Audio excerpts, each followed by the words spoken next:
ស្ដីគេកម្ពុជាយើងសប្ថ្ងៃឬថាបិទច្រកបើកច្រកស្គាល់ច្រកស្គាល់ផ្លូវទេបាទកម្ពុជាយើងស្គាល់តែខ្មែរយើងនិយាយណា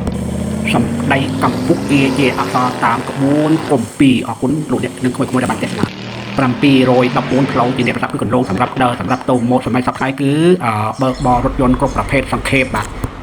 ពាក្យនេះមានឈ្មោះនឹងន័យច្រើនយ៉ាងណាស់ណាលោកអ្នកដូចជាផ្លូវគោផ្លូវទឹកផ្លូវតូចផ្លូវត្រឡែងកែងផ្លូវខុសផ្លូវត្រូវផ្លូវឆ្វេងផ្លូវស្ដាំ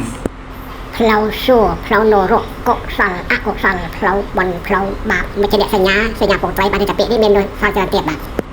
217ច្រកបាទច្រកជាអ្នកប្រដាប់បានតែច្រកទូតាមច្រកដើរតាមច្រករហោគឺច្រកដែលបាត់បែនកេនកងក្រវិចក្រវៀននៅក្នុងទីក្រុងនោះណាលោកអ្នកច្រកជាកិរិយាសព្ទគឺបង្កក់ទឹកអយលេបច្រកឆ្នាំច្រកអង្គដាំបាយកូនអើយកូនបាយពួកច្រកបាយនៅច្រកកលាដូចជាដើមបាទចុះរាល់ថ្ងៃនេះគេថាបើកច្រកបាត់ច្រកព្រោះខ្ញុំមិនដឹងទេដឹងថាប្រហែលជាបាត់ផ្លូវផ្លូវទូសេមទូថៃនឹងបើកច្រកផ្លូវទូសេមទូថៃនេះហ្នឹង10កត់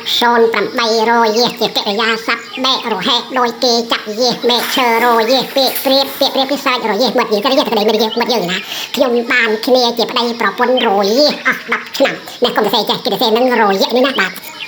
10កត់0600យេបាទជាអ្នកប្រសាទខាងកាត់ថ្នាក់ភាគកម្រិតរយេកាលរយេពេលរយេផ្លូវខេបារៈអ្នករណៈមិនទៅស្លាប់មិនជាអ្នកសញ្ញាពាក្យនេះនៅសារច្រើនទៀតបាទប្រើយុគិលិបន្ទុកដោយដៃពងរបស់បារាំងនេះណាលោកអ្នក